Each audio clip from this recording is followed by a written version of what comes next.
G'day everyone, welcome to Daz Talks Footy. If you haven't already subscribed, please do so. It would really help me out and I would really appreciate it. In today's video, we are going to have the first non-SuperCoach video for the last couple of weeks. If you do play SuperCoach and you're watching this for the first time, check out all my previews. Adelaide to Fremantle are done and Geelong is coming tomorrow. But there are a few things going on in the AFL at the moment, and I want to talk about them. And the biggest one is, of course, the title. James Hird is back in the AFL. It's not the only thing that's going on either, so I'm going to start with a couple of those, and then we'll move into Hirdy. And the first thing is Sam Docherty standing down as Carlton captain, well, co-captain.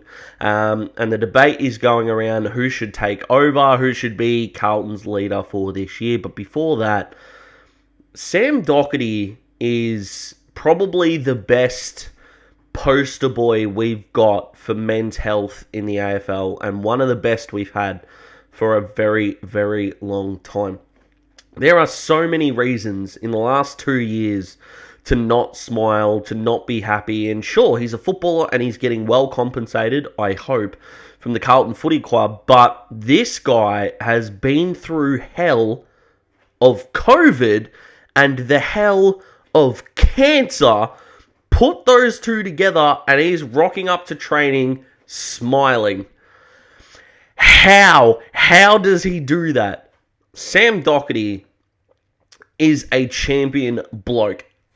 Look, does the word champion get thrown around too much? Of course it does, but it needs to be put here because when you've got a guy that can go through all that he's gone through and still make people happy, you can't ask for more than that. There are people in the AFL, whether it's players, coaches, media, who aren't going through what he's going through, that people can't stand. So the fact that Sam's going through all this and he's still smiling and still seems, of course, to the outsiders looking in, like he's doing okay, and I have no doubt that privately he has gone through some genuinely frightening moments. He looks, sounds like I'm quoting Saw here, but he looks extremely grateful to be alive and to be here and to do all of these magnificent things. And I think we as AFL fans, I don't know when Sam's going to play, but when he does, if he doesn't get the biggest cheer, then we as an AFL community have let him down, provided we're actually allowed to go to games. Who knows what's going on with the current environment, but I'm going to end this point by saying Sam Docherty, genuine champion bloke, standing down as the co-captain, but is definitely the unsung leader of that footy club, and I wish him nothing but the very best, as does every footy fan. I doubt Sam will see this, but it is what it is. He is a genuine superstar, and fingers crossed he's on the park shortly. So who should captain the Blues? Now, a lot of debate has gone on here. I think the answer is obvious. I think Patrick Cripps needs to captain the Blues on his own, his team, because one of two things are going to happen this year. He is either going to get somewhat back to his best, put the last year or two kind of behind him, put the Blues on his shoulders like he did as a youngster, and take them maybe to finals or a definitely improved season. And if he can't do it, then he can stand down. So this is very much a make or break year for Cripps' captaincy and for his leadership. If he's a better player without the leadership tag, having this year to find out, I think is the best option.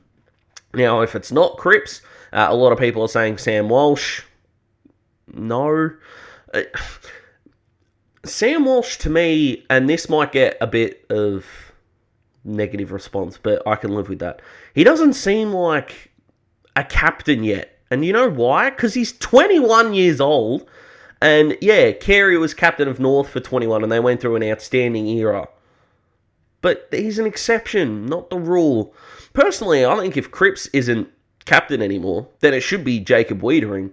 And for everyone that's saying a key back is your captain, really? Well, Pat Cummins is the test captain and he's a bowler. So we're in a new age of leadership, people. But Wieders leads from the front. And again, people are going to point out games where he's had goals kicked on him. That doesn't matter.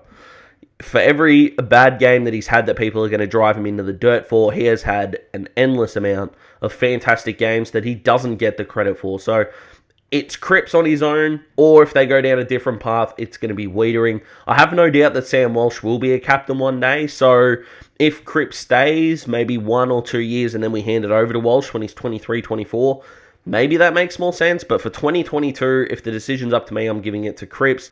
So let's get to the news story that is the title of the video, and that is James Hird is back in the AFL. Now, I feel like people are just either this side of the spectrum or this side of the spectrum. It's either, I'm so glad to see him back in the AFL, it's fantastic, it's awesome, or should never be in the AFL again. I don't feel like there's a lot of in-between on that spectrum. Yet I fit on that, in the middle of that spectrum, actually.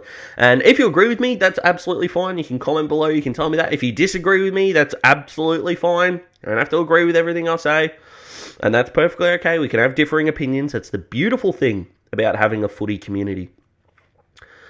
But I'm really glad that he's back in the AFL. He's got too good of a footy brain to not be involved. That's my overriding feeling. But I don't think he should coach an AFL team again, and I'm pretty sure 99% of fans agree with that. I'm not even 100% comfortable in him being a full-time assistant coach. Now, maybe that will change over time. Maybe it'll depend on how he goes this year, but there's still an air of, are we really sure that's a good idea? I think the role that he's got, so he's back in the AFL, he's part-time, I think it's a coaching consultancy role. I think that's perfect for him. He's still involved in the AFL, as I think he should be. He hasn't taken on a role that is going to ask too much of him or attract too much detraction from fans. I don't think many fans are going to come out even a week after the day I'm recording this and really be outraged for it. The announcement came out. The people that were offended by it got offended by it, and we've all moved on. So James Hird's going to do what he's going to do, and if he stays with that role for a little while, I don't think many people are going to care, and if he does well, fantastic, but him back in footy, I think, is a good thing. There's something that feels right about James Hird being in the AFL. Now, I'm not going to bore you with what I think about the Essendon drug saga. When that first started, I was 14 years old, and let me tell you, a 14-year-old's opinion doesn't mean jack, so I'm not going to touch on that at all.